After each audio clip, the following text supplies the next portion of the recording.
So I'll get straight to the point. I was reading this article on the private defense firm Blackwater of the US, and what it said in the article was, well, it said rather a lot, but something that really stood out to me was that the article writer had claimed that Blackwater, because they operate in the defense industry, they claimed that the entire sort of defense market was a monopsony market, and so blamed governments for Blackwater's, various activities that may or may not have occurred, because in that situation the power dynamic is in favour of the government. So it got me thinking, do defence firms operate within a monopsony? And I think that's a pretty interesting, beneficial question to look at, because it does really sort of frame how we look at these firms as a whole. So I'll just go over what a monopsony is first. First off, it's not to be confused with monopoly. Monopoly it's pretty more well-known descriptor. You've probably played Monopoly, you've heard it tossed around in the news, it's a bit of a buzzword sometimes. Monopoly is where there's a singular producer for the good. So like within the English market for spices, the English East India Company, as it was, I believe originally, I don't think it was always British East India, they had a monopoly on all of the spices in India. They had sole production rights. They were the only legal entity that were allowed to produce spices, and therefore they had a monopoly. Monopsony is different. It's where there's only one consumer of a good. So if we take the example, which is sort of a little bit textbookish, a little bit classical, if one pictures a coal mining town, let's sort of ignore the idea that one could work at the local bakery or in government or something. Theoretically, there is only one buyer of labour, the coal mine firm. So in either of these cases, as long as, let's say spices are desired, then the English East India Company has a monopoly. They can charge for spices whichever prices they please, as they're the only producer. And in the coal mine example, the coal mining firm has a monopsony. They can impress any working conditions upon their workers because they are the only buyer of labour in this situation. So obviously the descriptors of both monopoly and monopsony are both pretty blunt tools. They're inherently, I'd say, theoretical. There is a point at which people just don't buy spices anymore. There's a point at which people just choose not to work. There is no real example where monopoly or monopsony power, as one might sort of term it, is absolute, except in like a very specific hypothetical circumstance where there's, an authoritarian government which says you must work but you cannot, choose anything else, but you still have the option to choose where to work. It's very specific, but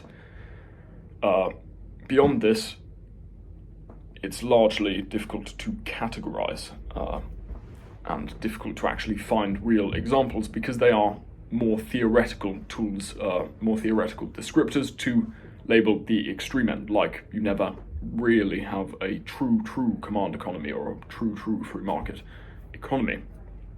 And, let's say in this particular situation, they don't have a choice per se. They can't move away, they can't, take various other options. So I'll get to the actual question now. Is the defense industry a monopsony market? I would say no. I'd say it can be best categorized as an oligopsony, which as a term it sounds rather worrisome, a bit scary, because we inherently associate the word or the prefix oligo, which in Greek I think means, to be scant or to be few. We inherently have a negative association with it because generally countries that have oligarchies are not so well run. So, in this case, I don't necessarily think it's such a bad thing. I think the defense market, being an oligopsony, is not necessarily a bad thing, and it might even be a good thing. So, what I'm going to do here is sort of list why, as an industry, defense doesn't really fall under the category of monopsony, in this case, governmental monopsony, and why within what I think is an oligopsony, their classical sort of oligopsony power is limited, why they can't just exert their will despite there being only few consumers, few purchasers of these goods. Inherently, while nations can control and set their own budgets and adjust them, governments do not have the ability to exercise this full oligopsony power. They don't possess it. So basically, first off, it's not a monopsony because defense firms can sell to multiple countries. If you look at, this can be proven pretty quickly. Firms like BAE Systems. BAE sells to Australia, India, Saudi Arabia, the United States, the United Kingdom. There are probably more. Secondarily, defense, in regard to them having oligopsony power, defense has been a consistently necessary expenditure in both war and peacetime. Sort of, classical saying of si vis pacem para bellum. Any nation with any power needs security, needs to be defended, needs to protect her interests to ensure the prosperity of the nation itself. So, since it's a necessary expenditure, good relations are particularly important, particularly if, the worst happens, the thing that one is preparing for, which is a time of war, in which, by nature, it's a time of desperation, it's a vital time, it's a time in which relations need to be good. So there's not any real power per se, it's not as if they're forced to trudge on in order to keep alive, because fundamentally there is a bit of term setting on both sides, if you see what I mean. It's a relationship that they have to maintain long term, and defense firms are not as replaceable as one might think, because obviously these large firms, they have, rather large expenditure themselves. They require a lot of money for R&D, they require a lot of money for various things. And so they are, a lot of them, large hulking behemoths industrially, and you can't just have something quickly fill that market. So they're not so replaceable, and it's a consistent, necessary expenditure which requires good relations. Thirdly, in regard to it not being a monopsony, defense in the West and across the world, but particularly in the West, it largely relies on inter-firm competition in order to sell a government goods. So a government says, we have a problem, we want a frigate with these capabilities, we want a missile with these capabilities.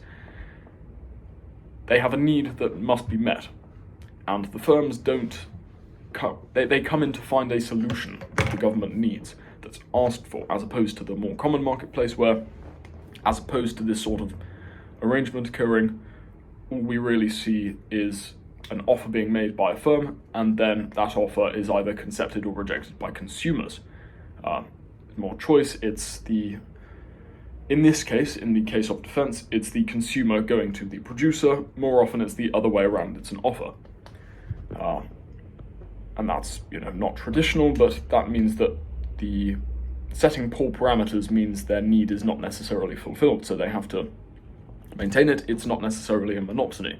Fourthly, if we are to agree that only nations, this is in regard to it largely necessarily being an oligopsony, if we are to agree that only nations can buy defense systems, you can't have some random man on the street driving around in a large tank or, buying a frigate or something, then either we're going to, and you don't want it to be an oligopsony, either we need to create a load more nations, or it will remain an oligopsony, which is, largely how it should be.